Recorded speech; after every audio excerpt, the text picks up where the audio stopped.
शाम का वक्त था। सूरज धीरे धीरे अस्त हो रहा था और आसमान में काले बादल छाने लगे थे। रणजीत, एक अनुभवी ट्रेन पायलट, अपनी ड्यूटी के लिए तैयार हो रहा था। उसे आज रात नई ट्रेन नंबर 6655 को चलाने की जिम्मेदारी सौंपी गई थी, जिसे काली रेखा के नाम से जाना जाता था। यह ट्रेन पहाड़ियों के बीच से गुजरती थी और अपने डरावने रास्ते के लिए मशहूर थी। रणजीत, यह ट्रेन बहुत खास है, इसमें सावधानी बरतना, स्टेशन मास्टर ने उसे चेतावनी दी थी। लेकिन रणजीत ने हंसते हुए कहा, सर, मेरे लिए सब ट्रेनें एक जैसी हैं।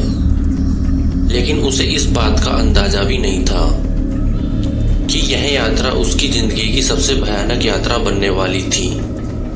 रात का अंधेरा घिरने लगा था। ट्रेन धीरे धीरे स्टेशन से निकल पड़ी।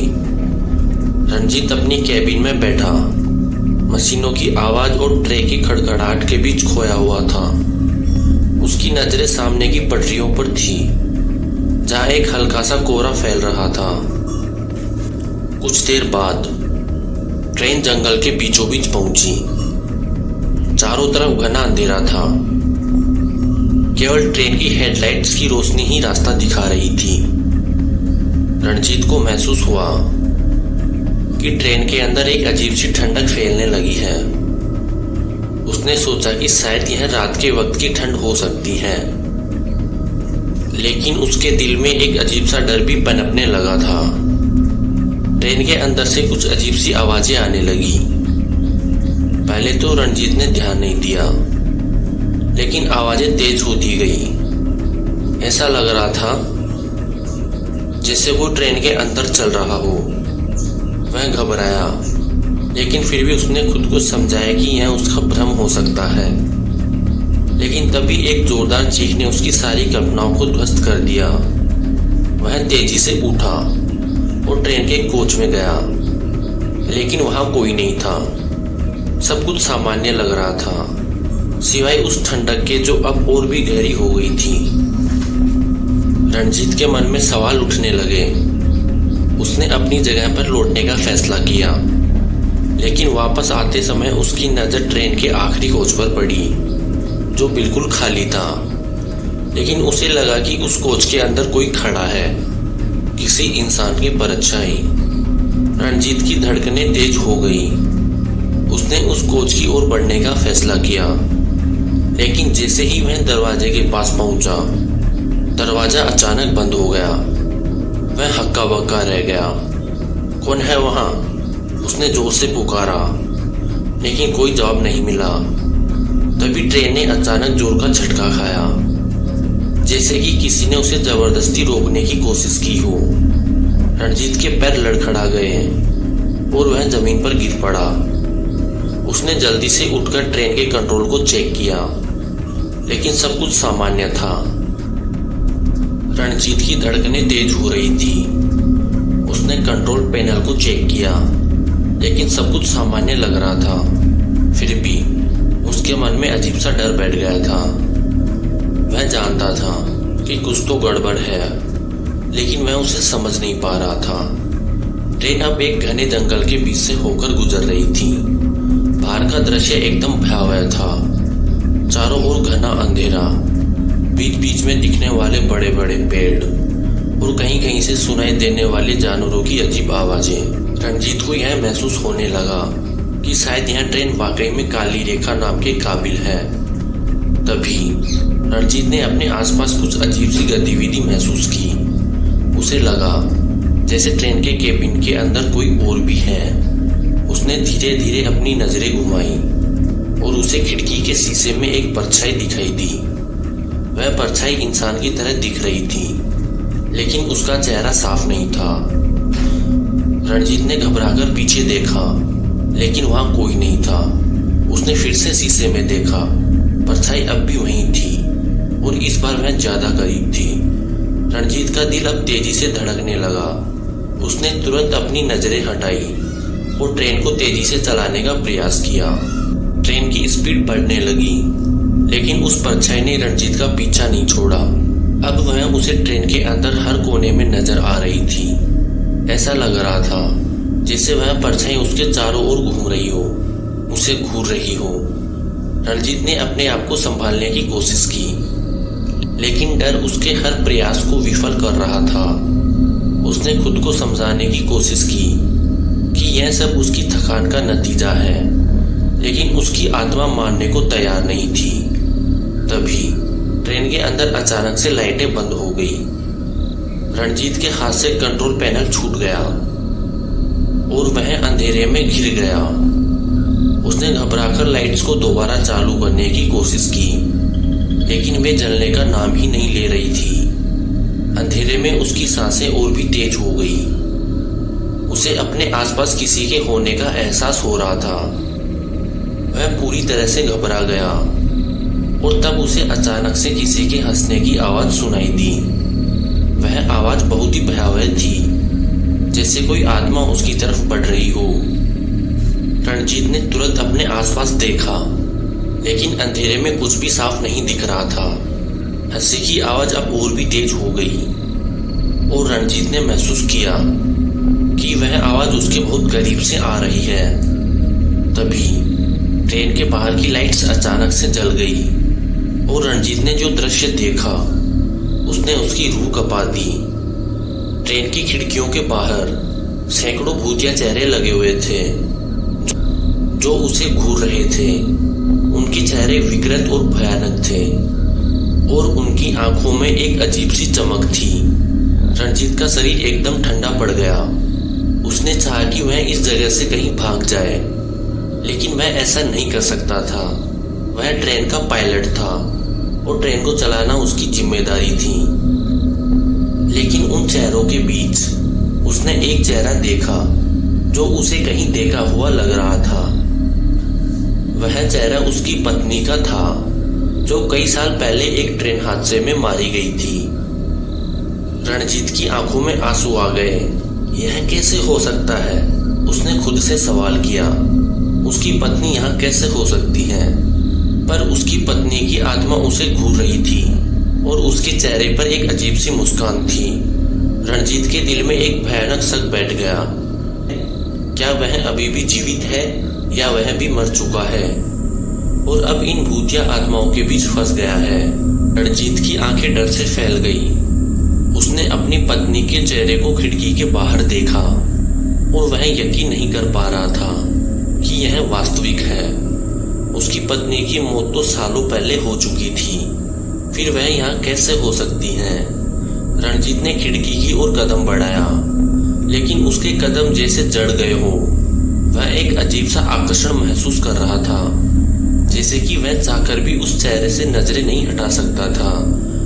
उसकी पत्नी का चेहरा धीरे धीरे खिड़की के पास आ रहा था और उसकी आंखों में एक दर्द भरी चमक थी। तुम यहाँ क्या कर रही हो? रणजीत ने कांपते हुए पूछा, लेकिन उसके शब्द जैसे हवा में खो गए। उसकी पत्नी का चेहरा अब खिड़की के शीशे से एकदम सटा हुआ था और अचानक उसकी आवाज सुनाई दी, एक धीमी कर्कश आवाज, जैसे कि वह बहुत दूर से आ रही हो। रणजीत, मुझे मत छोड़ो। रणजीत का दिल दहल गया। उसकी पत्नी की आवाज ने उसके अंदर एक अजीब सा सूनापन भर दिया। उसने जल्दी से खिड़की की ओर हाथ बढ़ाया, लेकिन तभी उसकी पत्नी का चेहरा एकदम से गायब हो गया। वह घबराकर पीछे हट गया और खुद को कोसने लगा। क्या यह सब उसकी कल्पना थी? क्या वह वास्तव में अपनी पत्नी को देख रहा था या फिर यह इस ट्रेन का कोई दुष्ट प्रभाव था? ट्रेन अब एक सुरंग के पास पहुंच चुकी थी। सुरंग के अंदर का अंधेरा और भी गहरा था, जैसे कि वह रणजीत को निगलने की तैयारी में हो। ट्रेन की रफ्तार अचानक से बढ़ने लगी और रणजीत ने जल्दी से कंट्रोल पैनल को संभालने की कोशिश की, लेकिन उसकी आंखों के सामने अभी भी अपनी पत्नी का चेहरा घूम रहा था। सुरंग में प्रवेश करते ही ट्रेन के अंदर की लाइट्स फिर से बुझ गई। रणजीत ने घबराकर ब्रेक लगाने की कोशिश की, लेकिन कुछ भी काम नहीं कर रहा था। सुरंग के अंदर गुप्त अंधेरा और भी गहरा हो गया था और रणजीत को ऐसा महसूस हुआ जैसे वह ट्रेन के अंदर अकेला नहीं है। तभी उसने पीछे से किसी के कदमों की आहट सुनी। उसकी सांसें तेज हो गई। वह धीरे धीरे पीछे मुड़ा और जो देखा उससे उसकी चीख निकल गई। ट्रेन के पिछले हिस्से में उसकी पत्नी खड़ी थी, लेकिन अब वह वैसी नहीं लग रही थी जैसी वह उसे याद थी। उसका चेहरा विकृत हो चुका था। उसकी आंखें खाली और मृत थी। उसके शरीर से खून टपक रहा था और उसके हाथ रणजीत की ओर बढ़ रहे थे। रणजीत, तुमने मुझे क्यों मारा? उसकी पत्नी की आवाज गूंज उठी, जैसे कि वह ट्रेन के हर कोने से आ रही हो। रणजीत ने अपने कान बंद कर लिए, लेकिन वह आवाज उसके दिमाग में गूंजती रही। मैंने तुम्हें नहीं मारा। मैं तुम्हें कैसे मार सकता हूँ? रणजीत बड़बड़ाया, लेकिन उसकी पत्नी की आत्मा अब उसके बिल्कुल करीब आ चुकी थी। उसकी ठंडी सांसें रणजीत के चेहरे पर महसूस हो रही थी। तुम्हें सच याद नहीं है रणजीत? तुमने ही मुझे इस ट्रेन में धकेला था। रणजीत का शरीर सिहर उठा। उसकी यादों में धुंधला सा अतीत जाग उठा। उस भयानक हादसे की रात जब उसकी पत्नी ट्रेन से गिर गई थी। क्या वह वास्तव में एक हादसा था या उसने खुद उसे धक्का दिया था? उसके दिमाग में सब कुछ उलझने लगा। उसकी पत्नी की आत्मा उसके सामने खड़ी थी और रणजीत को एहसास हुआ कि वह अब उस अतीत से भाग नहीं सकता। वह अतीत जो उसकी आत्मा पर एक दाग की तरह था, वह अब उसे पकड़ने आ चुका था। रणजीत, रणजीत, अब तुम्हारी बारी है, उसकी पत्नी की आत्मा ने कहा और उसके हाथ रणजीत के गले की ओर बढ़े। रणजीत ने पीछे हटने की कोशिश की, लेकिन वह हिल भी नहीं पा रहा था। उसकी आंखों के सामने उसकी पत्नी का भयानक चेहरा था और वह जानते हुए भी कुछ नहीं कर पा रहा था। उसने अपनी आंखें बंद कर ली और उसके कानों में सिर्फ एक ही आवाज गूंज रही थी, उसकी पत्नी की चीख, जो उस रात उसने सुनी थी जब वह ट्रेन से गिरी थी। रणजीत की सांसें रुकने लगी।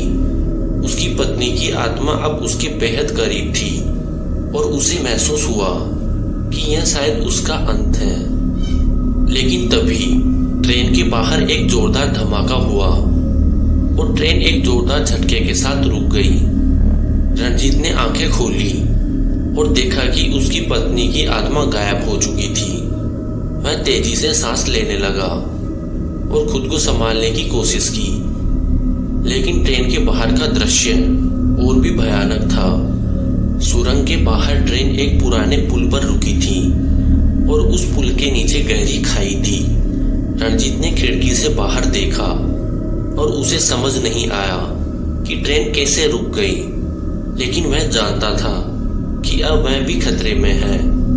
क्या यह आत्माएं उसे इस खतरनाक जगह पर खींच लाई थी? क्या यह वही पुल था जहां उसकी पत्नी की मौत हुई थी?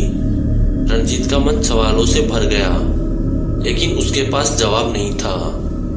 रणजीत हाँफते हुए अपनी सीट पर बैठ गया। बाहर का नजारा बेहद खौफनाक था। पुराना और जर्जर पुल जो किसी भी वक्त टूट सकता था। नीचे गहरी खाई थी जिसमें गिरने का मतलब सीधा मौत था। उसकी समझ में नहीं आ रहा था कि यह सब कैसे हो रहा है। क्या यह कोई बुरा सपना था या फिर हकीकत? उसकी आंखों के सामने बार बार उसकी पत्नी का चेहरा घूम रहा था। उसकी आत्मा ने जो कहा वह रणजीत के दिल में घर कर गया था। तुमने ही मुझे मारा। ये शब्द उसकी आत्माओं को झकझोर रहे थे। क्या वाकई वह दोषी था? क्या उसने ही अपनी पत्नी की जान ली थी? उस रात की यादें जो उसने इतने सालों से दबाकर रखी थी, अब ताजगी से उसके दिमाग में लौट आई। वह और उसकी पत्नी माया उस रात ट्रेन में सफर कर रहे थे। दोनों के बीच किसी बात को लेकर झगड़ा हुआ था। वह झगड़ा इतना बढ़ गया था कि रणजीत ने गुस्से में माया को जोर से धक्का दे दिया था। माया ने संतुलन खो दिया और ट्रेन के दरवाजे से बाहर गिर गई थी। वह पल भर में गायब हो गई थी और रणजीत ने तुरंत ट्रेन को रुकवाया था। लेकिन जब तक वह नीचे पहुंचा तब तक माया की लाश खाई में पड़ी थी। रणजीत ने इस घटना को एक हादसे के रूप में दुनिया के सामने पेश किया। उसने कभी किसी को यह नहीं बताया कि वह धक्का उसने गुस्से में दिया था। उसे लगता था कि यह उसकी जिंदगी का सबसे गहरा राज है, लेकिन आज उसे यह एहसास हो रहा था कि कोई राज हमेशा के लिए छिपा नहीं रहता। उसका गला सूख गया था, उसकी आत्मा में ग्लानि का बोझ बढ़ता जा रहा था। रणजीत ने तय किया कि अब वह इस डरावनी ट्रेन से बाहर निकलेगा, लेकिन उससे पहले उसे अपने पाप का प्रायश्चित करना होगा। लेकिन जैसे ही उसने ट्रेन से उतरने का फैसला किया, तभी ट्रेन के भीतर से फिर से आवाजें आने लगी। इस बार ये आवाजें और भी भयानक थी, जैसे कई लोगों की चीखें जो उसकी आत्मा को झकझोर रही थी। रणजीत ने हिम्मत जुटाकर अपने आसपास देखा और जो दृश्य उसने देखा उसने उसकी रूह को कपा दिया। ट्रेन के भीतर अचानक से धुआं भर गया था और धुआं के बीच भूतिया आकृतियां उभरने लगी। ये आकृतियां उन लोगों की थी जिन्होंने इस ट्रेन से सफर किया था और कभी लौटकर नहीं आए थे। यह ट्रेन उन आत्माओं को लेकर चलती है जिनकी मौतें अनसुलझी है। उसे महसूस हुआ अब वह भी उन आत्माओं में से एक बन चुका है। उसकी आत्मा जो सालों से पाप के बोझ तले दबी हुई थी, अब इस ट्रेन की कैदी बन चुकी थी। वह इस ट्रेन का हिस्सा बन चुका था, जिसे कभी छुटकारा नहीं मिलेगा। मैं इस ट्रेन से बाहर निकलूंगा, मैं अपने पाप का प्रायश्चित करूंगा, लेकिन मैं यहाँ नहीं मरूंगा। रणजीत ने अपने अंदर की आखिरी हिम्मत को जुटाकर ट्रेन से उतरने का फैसला किया। उसने दरवाजे की ओर कदम बढ़ाए, लेकिन तभी वह दरवाजा खुद ब खुद बंद हो गया। ट्रेन के अंदर की आत्माएं अब उसके चारों ओर मंडराने लगी थी, जैसे कि वे उसे रोकने की कोशिश कर रही हो। तुम यहाँ से नहीं जा सकते रणजीत, उन आत्माओं में से एक ने कहा। रणजीत ने जोर से दरवाजा खोलने की कोशिश की, लेकिन वह टस से मस नहीं हो रहा था। आत्माएं अब उसके और भी करीब आ चुकी थी और उनके चेहरे और भी भयानक होते जा रहे थे। उनकी आंखों में आग जल रही थी और उनके चेहरे पर दर्द और गुस्से की झलक थी। रणजीत ने जोर से चिल्लाकर दरवाजा तोड़ने की कोशिश की, लेकिन अचानक से ट्रेन ने एक जोरदार झटका खाया। रणजीत गिर पड़ा और जब उसने सिर उठाया तो देखा कि ट्रेन धीरे धीरे आगे बढ़ने लगी थी। यह ट्रेन अब उसे अपनी मंजिल की ओर ले जा रही थी, मौत की मंजिल। रणजीत ने जल्दी से खुद को संभाला और आखिरी बार दरवाजे को तोड़ने की कोशिश की, लेकिन इस बार दरवाजा खुल गया और वह बाहर कूद पड़ा। ट्रेन के बाहर खाई के किनारे खड़ा था। पुल बेहद कमजोर था और किसी भी वक्त टूट सकता था। रणजीत ने खाई की ओर देखा और उसे महसूस हुआ कि उसकी जिंदगी अब खत्म हो चुकी है।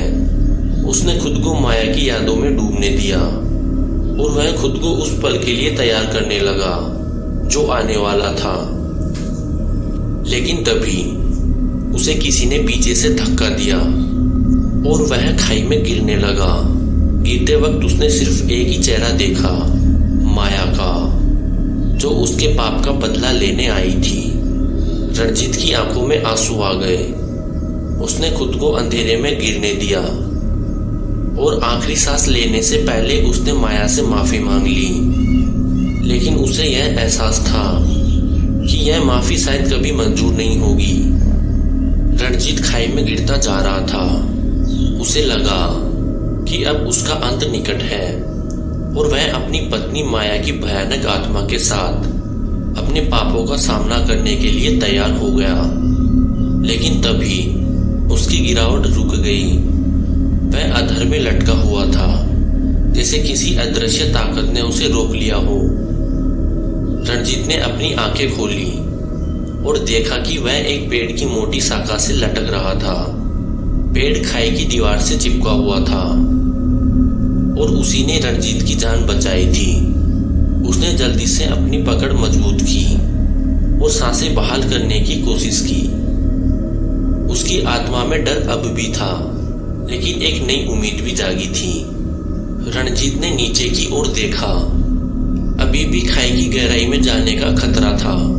उसने सोचा कि वह इस मुश्किल से कैसे निकलेगा। उसकी पूरी ताकत अब उस पेड़ की शाखा पर निर्भर थी और वह शाखा कभी भी टूट सकती थी। किसी तरह उसने अपने हाथों और पैरों की मदद से ऊपर की ओर चढ़ना शुरू किया। उसकी सांसें तेज हो रही थी, शरीर पसीने से तरबतर था। खाई की दीवारें बेहद फिसलन भरी थी, लेकिन रणजीत ने हार नहीं मानी। उसके मन में सिर्फ एक ही विचार था, वह जिंदा बाहर निकलेगा और अपने पाप का प्रायश्चित करेगा। आखिरकार काफी मशक्कत के बाद वह खाई के किनारे तक पहुंच गया। उसने खुद को ऊपर खींचा और जमीन पर गिर पड़ा। उसकी सांसें तेजी से चल रही थी, लेकिन वह अब सुरक्षित महसूस कर रहा था। उसने आसमान की ओर देखा। काले बादलों से ढका आसमान अब भी डरावना लग रहा था। रणजीत ने तुरंत उठकर इधर उधर देखा। ट्रेन अब भी पुल पर खड़ी थी, लेकिन उसमें से कोई आवाज नहीं आ रही थी। वह ट्रेन जो अभी कुछ समय पहले तक उसके लिए मौत की गुफा बन गई थी, अब बिल्कुल शांत थी। वह ट्रेन की ओर बढ़ा, लेकिन उसके कदम लड़खड़ा रहे थे। उसने ट्रेन के अंदर झांकने की कोशिश की, लेकिन अंदर धुंध और अंधेरा था। उसे कुछ भी दिखाई नहीं दे रहा था। उसकी आत्मा ने जोर दिया कि वह इस ट्रेन से दूर रहे, लेकिन उसके दिल में कुछ था जो उसे खींचे जा रहा था। रणजीत ने फिर से ट्रेन के अंदर कदम रखा। जैसे ही उसने ट्रेन में प्रवेश किया, उसे फिर से ठंडक का एहसास हुआ। वह समझ चुका था कि यह कोई साधारण ट्रेन नहीं है। यह ट्रेन आत्माओं की थी, उन आत्माओं की जो मौत से पहले अधूरी रह गई थी। ट्रेन के अंदर सब कुछ वैसा ही था, लेकिन इस बार वह अकेला था। कोई आवाज नहीं, कोई परछाई नहीं, लेकिन रणजीत के दिल में अब भी भारीपन था। वह जानता था कि माया की आत्मा ने उसे छोड़ दिया था, लेकिन वह यह भी जानता था कि उसका पाप अभी भी उसके साथ है। उसने ट्रेन के अंदर आगे बढ़ने का फैसला किया। उसने हर कोच को पार किया, लेकिन उसे कुछ भी असामान्य नहीं लगा। लेकिन जब वह आखिरी कोच में पहुंचा, तो उसने कुछ ऐसा देखा जिसने उसकी रूह को हिला दिया।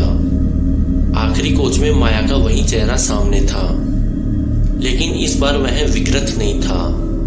माया का चेहरा शांत और सुंदर था, जैसे वह उसी रात का दृश्य हो जब दोनों ने आखिरी बार एक दूसरे को देखा था। माया, रणजीत ने धीरे से पुकारा। उसकी आवाज में पछतावा और दर्द था। माया की आत्मा ने उसकी ओर देखा और उसकी आंखों में अब नफरत नहीं थी। उसकी आंखों में सिर्फ दर्द था, प्यार का दर्द, जिसे वह रणजीत के साथ बिताए अपने आखिरी पलों में महसूस कर रही थी। माया की आत्मा ने कहा, मैं तुम्हें माफ करती हूँ। रणजीत की आंखों में आंसू आ गए। उसने अपने घुटनों पर गिरकर माया से माफी मांगी। माया, मुझे माफ कर दो। मैंने गुस्से में तुम्हारे साथ जो किया, उसके लिए मैं ताउम्र खुद को माफ नहीं कर पाऊंगा। माया की आत्मा ने अपने हाथ रणजीत के सिर पर रखे और कहा, तुमने जो किया वह गलती थी, लेकिन तुमने उसका पछतावा महसूस किया है। मैं तुम्हें माफ करती हूँ, और अब तुम्हें खुद को भी माफ करना होगा। रणजीत ने अपने हाथ माया की आत्मा की ओर बढ़ाए, लेकिन जैसे ही उसने उसे छूने की कोशिश की, माया की आत्मा धीरे धीरे धुंध में बदल गई और हवा में विलीन हो गई। माया, रणजीत ने जोर से पुकारा, लेकिन अब उसके आसपास सिर्फ सन्नाटा था। माया की आत्मा उसे छोड़कर जा चुकी थी, लेकिन उसके शब्द रणजीत के दिल में गूंज रहे थे। तुम्हें भी खुद को माफ करना होगा। रणजीत ने अपनी आंखें बंद कर ली उसने महसूस किया कि उसका पाप अब धीरे धीरे उसके कंधों से उतर रहा है। उसने खुद को माफ करने का फैसला किया क्योंकि माया ने उसे माफ कर दिया था। ट्रेन के बाहर अब धीरे धीरे सुबह होने लगी थी और सूरज की किरणें पहाड़ियों पर पड़ने लगी। रणजीत ने ट्रेन से बाहर निकलने का फैसला किया। वह जानता था कि उसकी यात्रा अब खत्म हो चुकी है। जैसे ही वह ट्रेन से उतरा, उसे लगा कि उसके दिल का बोझ हल्का हो गया है। उसने पीछे मुड़कर ट्रेन की ओर देखा और उसे महसूस किया कि वह ट्रेन अब सिर्फ एक साधारण ट्रेन है, भूतिया नहीं, बल्कि एक आम ट्रेन जो अपनी मंजिल की ओर बढ़ रही है। रणजीत ने आखिरी बार माया को याद किया और फिर धीरे धीरे पहाड़ियों के रास्ते पर आगे बढ़ने लगा। उसे पता था कि जीवन में नई शुरुआत का समय आ गया है। रणजीत धीरे धीरे पहाड़ी रास्ते पर आगे बढ़ता रहा। सुबह की ताजगी और ठंडी हवा ने उसे भीतर तक सुकून पहुंचाया।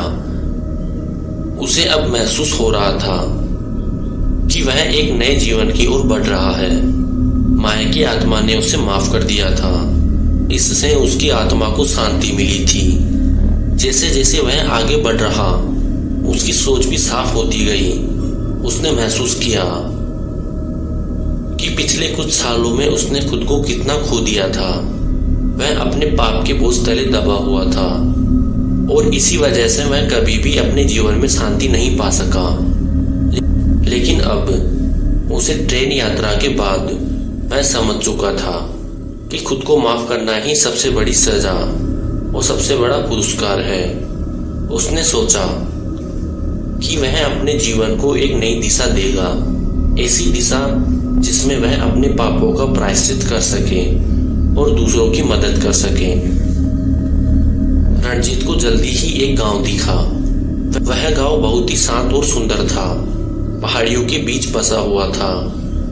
उसने सोचा कि यही वह जगह है जहां वह एक नई शुरुआत कर सकता है। उसने गांव में प्रवेश किया और गांव के लोगों से बात की। गांव के लोग बहुत ही मिलनसार थे। उन्होंने रणजीत का स्वागत किया और उसे अपने गांव में रहने के लिए जगह दी। रणजीत ने गांव के बुजुर्गों से बात की और उनके साथ समय बिताया।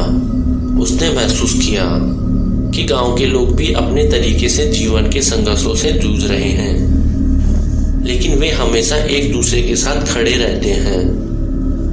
रणजीत ने धीरे धीरे गांव में अपनी जगह बना ली। वह दिन भर गांव के लोगों की मदद करता, खेतों में काम करता और बच्चों को पढ़ाता। उसने गांव के मंदिर में पूजा करना शुरू किया और वहीं बैठकर अपने अतीत के बारे में सोचता रहता। एक दिन रणजीत ने गांव के मंदिर में एक पुजारी से बात की। पुजारी ने उसकी आंखों में छिपे दर्द को महसूस किया और उससे पूछा, तुम्हारी आंखों में एक गहरी पीड़ा है, क्या तुम्हारा कोई पाप तुम्हें सता रहा है? रणजीत ने सिर झुका लिया और धीरे से कहा, हाँ, मैंने अपने जीवन में बहुत बड़े पाप किए हैं। मैंने अपनी पत्नी की जान ले ली और उसी पाप का बोझ मैंने सालों तक उठाया है। पुजारी ने उसकी बात सुनकर गहरी सांस ली और कहा, हर इंसान गलती करता है, लेकिन सबसे बड़ा काम है अपने पाप को स्वीकार करना और उससे सीखना।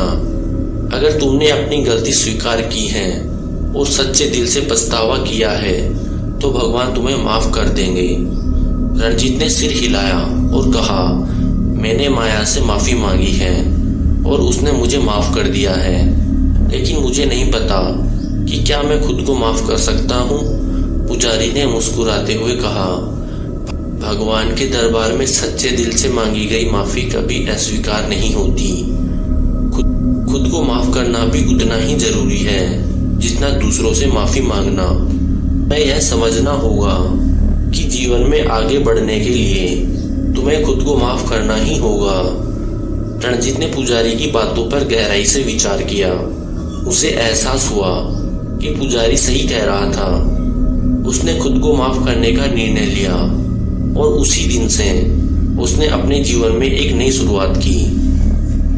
रणजीत ने गांव में ही अपना घर बना लिया। वह गांव के बच्चों को पढ़ाता, गांव वालों की मदद करता और हर दिन अपने पापों का प्रायश्चित करता। उसने खुद से वादा किया कि वह अपने बचे हुए जीवन को अच्छे कामों के लिए लगाएगा ताकि उसकी आत्मा को पूरी तरह से शांति मिल सके। समय बीतता गया और रणजीत की जिंदगी में शांति और संतोष आने लगा। गांव के लोग उसे सम्मान की दृष्टि से देखने लगे और बच्चों ने उसे अपना आदर्श मान लिया। रणजीत को अब अपने जीवन का उद्देश्य मिल चुका था। वह हर दिन माया को याद करता, लेकिन अब उसकी यादों में डर नहीं था बल्कि प्यार और सम्मान था। उसने महसूस किया कि माया अब भी उसके साथ है, लेकिन एक सकारात्मक रूप में। वह जानता था कि माया की आत्मा ने उसे माफ कर दिया है और वह उसकी नई शुरुआत में उसकी मदद कर रही है। अंत में रणजीत ने अपने जीवन में शांति और सुकून पा लिया। उसने अपने पापों से मुक्ति पा ली थी और अब वह अपने नए जीवन को पूरी तरह से समर्पित कर चुका था। उसकी आत्माओं को वह शांति मिल गई थी जिसकी वह तलाश कर रहा था। रणजीत की कहानी हमें यह सिखाती है कि गलती करना इंसान का स्वभाव है, लेकिन अपनी गलती को स्वीकार करना और उससे सीखना ही हमें सच्ची मुक्ति दिला सकता है। माफी मांगने और देने में ही जीवन की असली खूबसूरती है और खुद को माफ करके ही हम एक नई शुरुआत कर सकते हैं। आज की कहानी कैसी लगी कमेंट करके जरूर बताएं और हमारे चैनल को सब्सक्राइब जरूर करें।